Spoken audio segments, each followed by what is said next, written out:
Hi అండి, నమస్తే. Welcome to Pinky Telugu channel. మరో మినీ వ్లాగ్. ఇప్పుడైతే నేను హ్యామ్లీస్కి అయితే వచ్చేసాను. అండ్ ఇక్కడ టాయ్స్ కాస్ట్ అన్నీ కూడా చూస్తున్నాను. అమ్మో, ఇంత కాస్ట్ ఉన్నాయా ఒక్కొక్కటి అని అయితే ఆశ్చర్యంగా చూస్తున్నాను అనమాట ప్రతిదీ.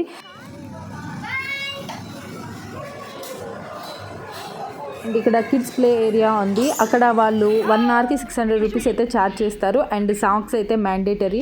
సో ఇంక ఇక్కడ చూసారు కదా, మొత్తం ఫుల్గా ఎంజాయ్ చేస్తున్నారు అనమాట ఆషు యాపిల్ ఇద్దరు. ఒక కిడ్కి ఒక పేరెంట్ అయితే అలో ఉంటుంది. అండ్ ఇక్కడ ఫుల్ టాయ్స్ ఉన్నాయి కదా, ఇంకా మా చిన్నోడైతే ఇంకా ఫుల్గా ఎంజాయ్ చేసేస్తున్నాడు అనమాట. సో ఈ కిడ్స్ ప్లే ఏరియా వెళ్ళిన వాళ్ళకి ఒక ఆఫర్ అయితే ఉంటుంది అనమాట. హ్యామ్లీస్లోనే ఏదైనా టాయ్ పర్చేస్ చేస్తే అందులో మనకి 600 రూపీస్ అయితే ఆఫ్ ఉంటుంది. దీంతో పాటు వీళ్ళు ఇంకొక కండిషన్ ఏంటంటే, మనం పర్చేస్ చేసే టాయ్కి ఎటువంటి డిస్కౌంట్ ఉండకూడదు అనమాట. అలా ఉంటే ఈ 600 రూపీస్ అయితే మనకు కలిసి వస్తుంది. అండ్ ఈ హ్యామ్లీస్లో ఇంకా ఏమేమి రైడ్స్ ఉన్నాయి, అండ్ వీళ్ళు ఎలా ఎంజాయ్ చేశారు, అక్కడ లోపల ఎలా ఉంటుంది అంతా కూడా నేను ఫుల్ వీడియో అయితే పింకీ తెలుగు ఛానల్లో ఆల్రెడీ అప్లోడ్ చేశాను. ఎవరైనా చూడకపోతే ఒకసారి చెక్ చేయండి.